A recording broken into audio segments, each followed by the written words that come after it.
अच्छा, जैसे वो कह रहे हैं, पहला credit card based electronic payment system में payment cards are all types of plastic cards that consumers use to make purchases. अब वो मुख्तलिफ हो सकते हैं, कौन कौन से? पहला है क्रेडिट कार्ड्स, जैसे सच एज वीजा और master cards has a present spending limit based on user credit limit. उसकी जैसे मैं आपको बता रहा हूँ 25,000 50,000 क्रेडिट लिमिट्स होती है। क्रेडिट कार्ड इसमें वीजा या मास्टर कार्ड अमूमन दो टाइप्स के आते हैं। फिर debit cards, it removes the amount of charge from the card holders account and transfer it to the seller. Seller के पास अमाउंट चली जाती है, जो कंपनी का बैंक होता है उसी को सेलर बैंक कहते हैं, और वो रिमूव कहाँ से हो जाती है? कस्टमर से, यानी कार्ड होल्डर के अकाउंट से। किसके थ्रू? डेबिट कार्ड के थ्रू। फिर चार्ज कार्ड्स, जैसे यूएस कनाडा में मैंने आपको ऊपर बताया था कि नॉर्मली उन कंट्रीज में यूज होती है charge cards, such as one from American Express carries no present spending limit. उनके ऊपर कोई स्पेंडिंग लिमिट नहीं होती, आप स्पेंडिंग अपनी मर्जी की जितनी मर्जी कर सकते हैं, लेकिन ये बड़े लिमिटेड होते हैं। फिर इनके advantages, payment cards provide fraud protection, they have world wide acceptance, ये इनके फायदे। They are good for online transaction, क्योंकि फ्रॉडुलेंट ट्रांजैक्शन नहीं होती। डिसएडवांटेजेस भी हैं कि payments card service companies charge merchants पर transaction fee and monthly process, मतलब ये सब उसकी एक चार्जेस हैं इसके। फिर रिस्क कौन कौन से हो सकते हैं? कस्टमर के रिस्क और मर्चेंट के रिस्क अलग है। कस्टमर जो बायर है और ये सेलर, इनके रिस्क अलग अलग है। बायर के या कस्टमर के हमारे पर्सपेक्टिव में कौन से उसके रिस्क हो सकते हैं? स्टोलन क्रीडेंशियल और पासवर्ड, नॉर्मली हैकिंग जिसको कह लें आप, उसके थ्रू पासवर्ड या क्रीडेंशियल, क्रीडेंशियल मीन जो जरूरी इंफॉर्मेशन है, आपका जेंडर, डेट ऑफ बर्थ वगैरह, आपका क्रेडिट कार्ड या डेबिट कार्ड नंबर वगैरह। फिर डिसऑनेस्ट मर्चेंट, वो जो सेलर है वो डिसऑनेस्ट है, that is not delivering you the product he promised, तो वो डिसऑनेस्टी उस साइड से भी हो सकती है। डिस्प्यूट ओवर ट्रांजैक्शन, ट्रांजैक्शन के ऊपर कोई प्रॉब्लम हो सकती है, मसला हो सकता है, ट्रांजैक्शन करने लगे तो इंटरनेट आपका चला गया या कोई और इशू हो गया, तो वो there can be disputes over transaction, certain problems. Inappropriate use of transaction detail, ये भी एक रिस्क है। इनएप्रोप्रिएट यूज का मतलब यही है कि उसकी स्टील कर लेना कस्टमर की प्रॉपर पर्सनल इंफॉर्मेशन।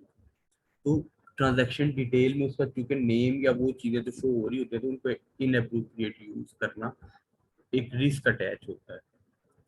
फिर सेलर के पॉइंट ऑफ व्यू से कौन कौन से, मर्चेंट के पॉइंट ऑफ व्यू से, फॉर्ज्ड और कॉपीड इंस्ट्रूमेंट, यानी जो डेबिट कार्ड या क्रेडिट कार्ड था वही ठीक नहीं था या उसी में कोई इशू था। डिस्प्यूटेड चार्जेस, डिस्प्यूटेड चार्जेस का भी है कि उस वक्त पेमेंट हो गई, लेकिन जब वो विड्रॉ करवाने लगा तो बैंक ने रोक ली कि नहीं जी, there are some issues with the debit card जो कस्टमर ने यूज किया था। फिर insufficient funds in customers account, आप ट्रांसफर करना चाह रहे हैं 50,000 लेकिन वो 45,000, तो वो इनसफिशिएंट फंड्स, ये भी उसके पॉइंट ऑफ व्यू से है।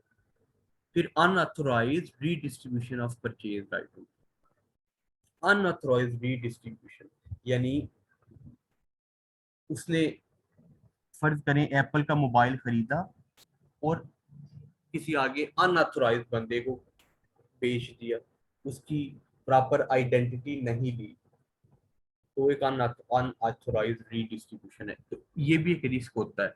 तो अल्टीमेटली वो प्रॉब्लम आती है जी, ये इस डिवाइस को बनाया किसने, फिर सेल किसको किया, फिर आगे ये अनऑथोराइज्ड पर्सन के पास कैसे, तो ये एक रिस्क होता है।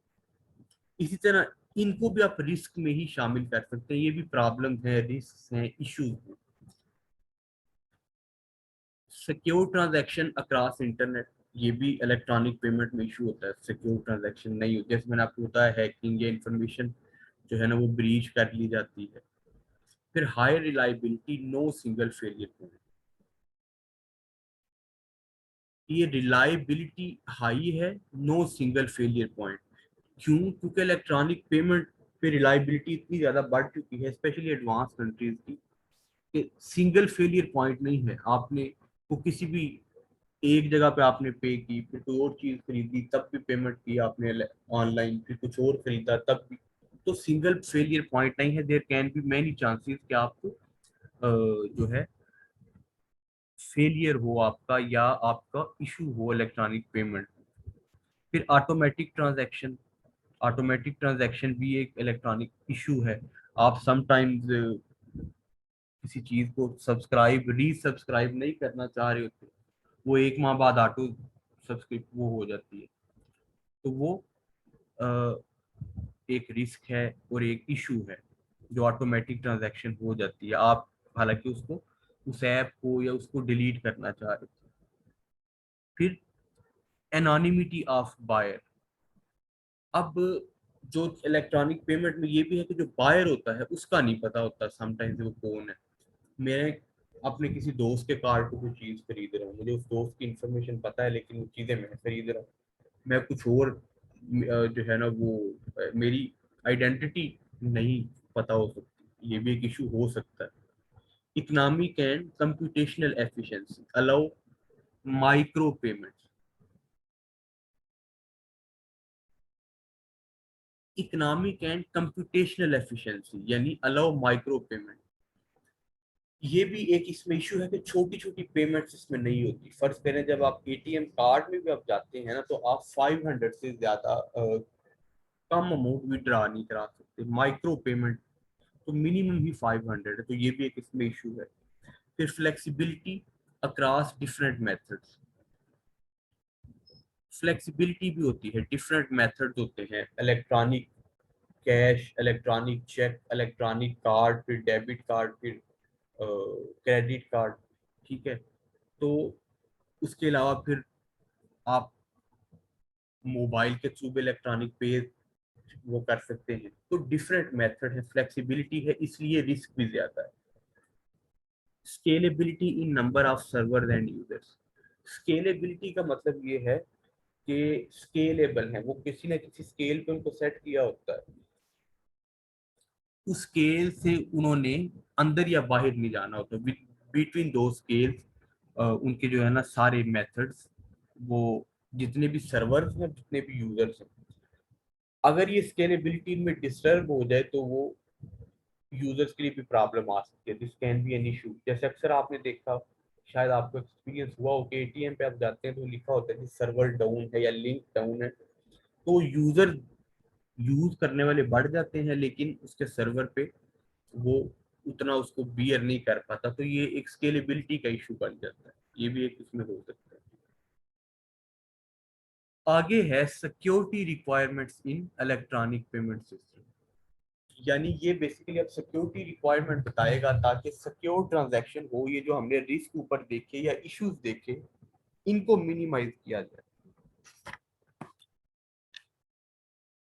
इनको मिटिगेट किया जाए, मिनिमाइज किया जाए।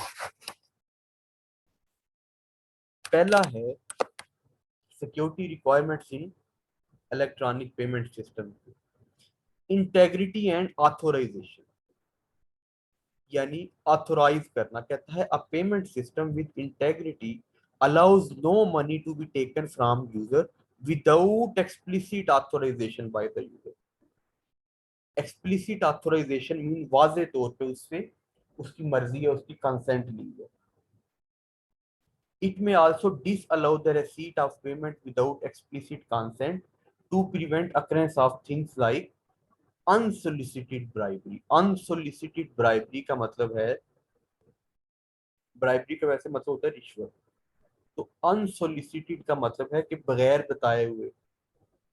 तो इट मे बी डिसअलाउ, इस चीज की भी कहता है कि वो इजाजत नहीं दी जाती, the receipt of payment without explicit consent, उसकी मर्जी के बगैर वो रिसीट भी नहीं मिल सकती, to prevent occurrence of things like unsolicited bribery, ताकि ये इस तरह के प्रॉब्लम्स ना आ सके। बेसिकली ऑथोराइजेशन होनी चाहिए, यानी authorization constitutes the most important relationship in a payment system. Payment can be authorized in three ways: via outbound authorization, passwords and signature. हमारे ज्यादातर जो ऑथराइजेशन है वो पासवर्ड के थ्रू होती है। अब पासवर्ड लगाते हैं तो उसको पता है कि कोई अनसोलिसिटेड ब्राइबरी या करप्शन या ये चीज नहीं है। फिर हमने देखा इसके तीन वेज हैं ऑथराइजेशन के, ये कंफर्म करने के कि जो इलेक्ट्रॉनिक पेमेंट हो रही है वो ठीक हो रही है, वो सही बंदे। आउटबाउंड ऑथराइजेशन कहता है in this approach the verifying party, typically a bank जो कि वेरीफाई करती है पेमेंट को, notifies the authorising party, the pair जो पैसे पे कर रहा होता है वो ऑथराइजिंग पार्टी है और वेरीफाइंग पार्टी इसमें बैंक होता है। So the bank basically notifies the pair of a transaction कि भाई आपके अकाउंट से इतने पैसे चले गए हैं, उसको मोबाइल पे भी ईमेल पे भी वो उसको नोटिफाई किया जाता है। द ऑथराइजिंग पार्टी कौन सी, यानी जो पेयर होता है, जो कस्टमर आप कह लें, is required to approve or deny the payment using a secure outbound channel such as via surface email or phone। वो जैसे वो लिखा होता है कि ये 4 डिजिट के कोड आए हैं, इन चारों को आप एंटर करेंगे तो पेमेंट सक्सेसफुल हो जाएगी, वरना नहीं। तो वो उसको कर सकता है, ठीक है जी, डिनाई भी कर सकता है, अप्रूव भी कर सकता है। This is a current approach for credit card involving mail orders और telephone order. Anyone who knows a user's credit card data can initiate transaction, and the legitimate user must check the statement and actively complain about unauthorized transaction। अगर कोई उसको लग रहा है कि ये तो मैंने नहीं की, यानी कोई और इंसान जिसको उसकी सारी इंफॉर्मेशन पता हो तो उसने कर दी हो, तो वो इस चीज़ों को वो कंप्लेन करे। If the user does not complain within a certain time, normally 90 days, the transaction is considered approved by default।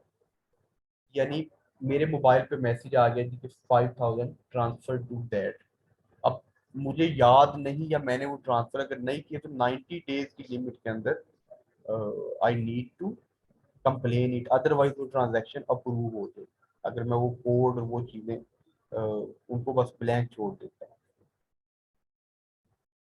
उसके बाद है password authorization. A transaction protected by a password requires that every message from the authorizing party include a cryptographic check value.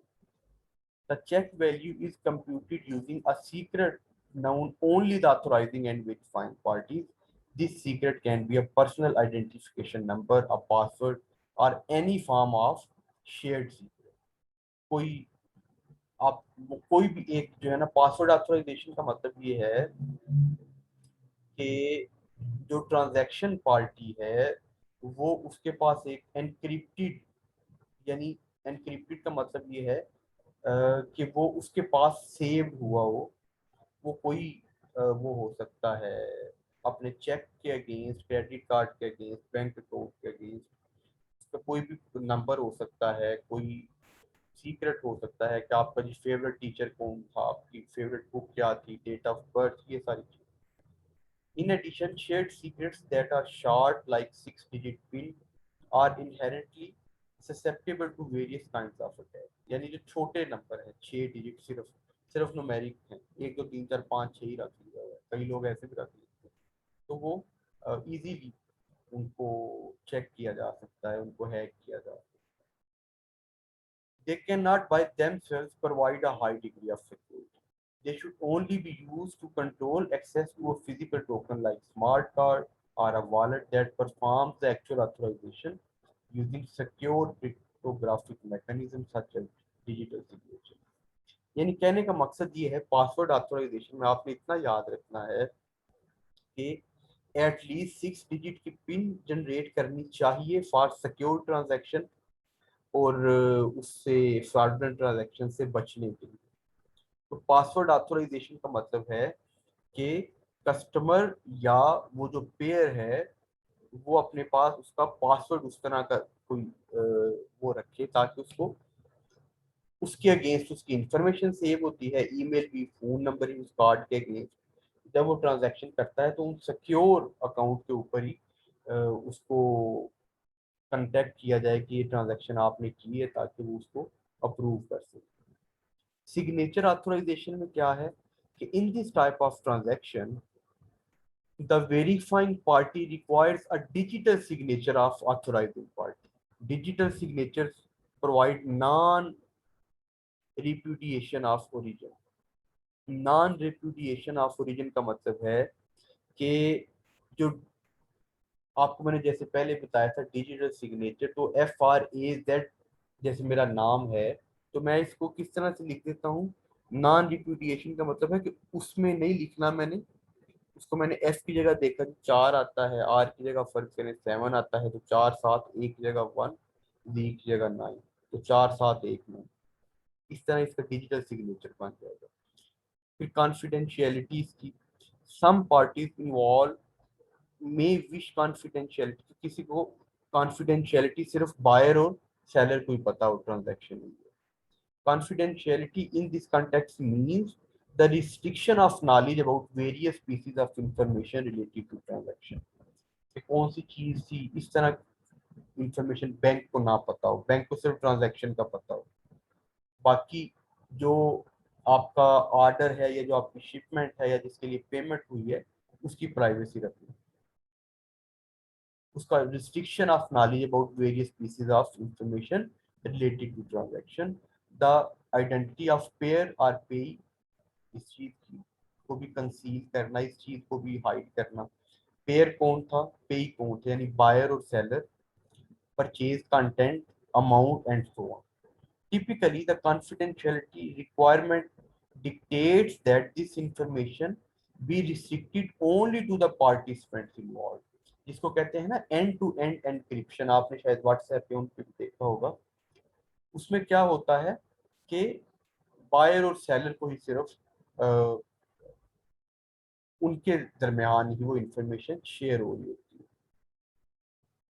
Typically the confidentiality requirement dictates that this information be restricted only to the participants involved, जो कि 2 participant हैं, where anonymity or untraceability are desired. The requirement may be to limit this knowledge to certain subset of participants only as described later. Normally वो जो participant है वो bank ही होता है।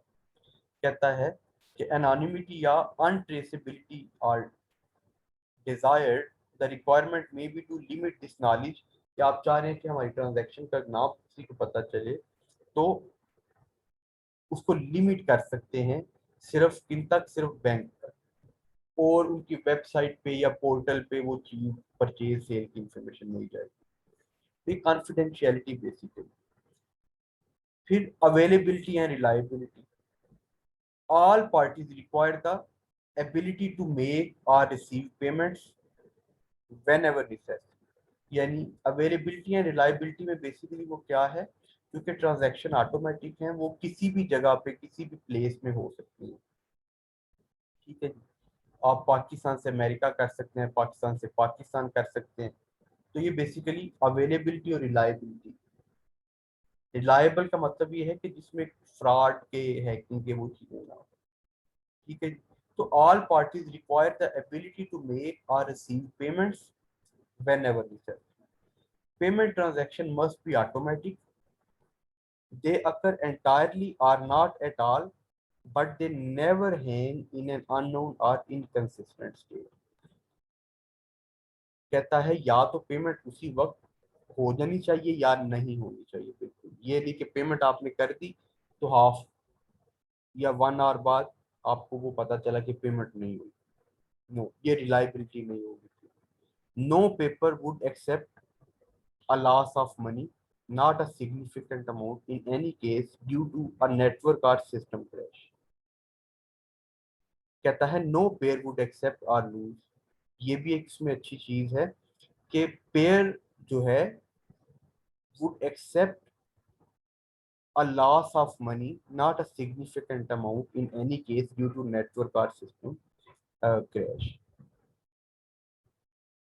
कि जो पेयर है वो तो कभी भी उस चीज को एक्सेप्ट नहीं करेगा कि भाई मैंने पैसे भेज दिए, आगे सिस्टम नहीं चला तो पैसे ज़ाया हो गए, तो कोई भी कस्टमर उसको एक्सेप्ट नहीं करेगा. So availability and reliability presume that underlying networking services and all software and hardware components are sufficiently dependable. यानी अवेलेबिलिटी एंड रिलायबिलिटी में क्या चीज आप अज्यूम कर रहे होते हैं. प्रीज्यूम का मतलब है ये आप सपोज कर रहे हैं कि जितना भी नेटवर्क सर्विसेज हैं, सॉफ्टवेयर और हार्डवेयर कंपोनेंट्स हैं, दे आर सफिशिएंटली डिपेंडेबल, यानी इनके ऊपर डिपेंड किया जा सकता है, ट्रस्ट किया जा सकता है, पेमेंट की जा सकती है. Recovery from the crash failures requires some sort of stable storage at all parties and specific resynchronization protocols. These fault tolerant issues are not discussed here, but most payment systems do not address them explicitly. इसकी जरूरत नहीं है, कहता है कि अब recovery इसकी as such तो नहीं करते करके आपको कंफर्म.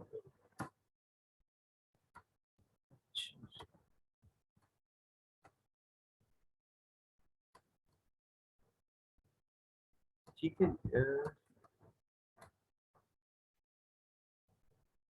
तो इसमें क्या कहता है कि no payer would accept a loss of money not of significant amount in any case, कि कोई भी जो वो है बायर है या पैसे देने वाला है, वो ये तो नहीं एक्सेप्ट करेगा कि मेरे पैसे क्यों चले गए भाई, आपके सिस्टम में खराबी थी.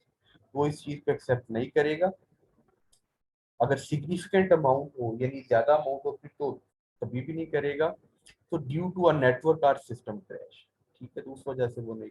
So availability and reliability presume that underlying networking services and all software and hardware components are sufficiently dependable. तो अवेलेबिलिटी और रिलायबिलिटी का क्या मतलब है कि जो नेटवर्किंग सर्विसेज हैं, सॉफ्टवेयर और हार्डवेयर के जो कंपोनेंट्स हैं, वो आपस में सफिशिएंटली डिपेंडेबल हैं, उनके ऊपर ट्रस्ट किया जा सकता है, उनके ऊपर रिलाई किया जा सकता है और पेमेंट की जा सकती है. ठीक है, इसको हम यहाँ तक रोक लेते हैं.